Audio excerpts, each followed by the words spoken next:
حضرت ابن عباس رضی اللہ عنہ فرماتے ہیں کہ ایک شخص نے ان سے دریافت کیا کہ کیا آپ نے عید کے دن حضور صلی اللہ علیہ وسلم کے ساتھ عورتوں کا نکلنا دیکھا ہے؟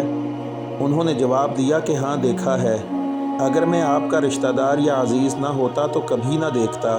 میری کمسنی اور قرابت کی وجہ سے حضور صلی اللہ علیہ وسلم مجھے اپنے ساتھ رکھتے تھے۔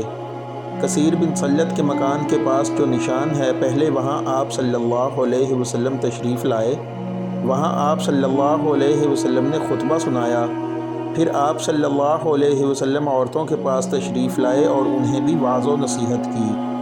آپ صلی اللہ علیہ وسلم نے ان سے خیرات کرنے کے لیے کہا، چنانچہ عورتوں نے اپنے چھلے اور انگوٹھیاں اتار کر حضرت بلال رضی اللہ عنہ کے کپڑے میں ڈالنی شروع کر دیں۔ آخر حضور صلی اللہ علیہ وسلم حضرت بلال رضی اللہ عنہ کے ساتھ گھر تشریف لے گئے۔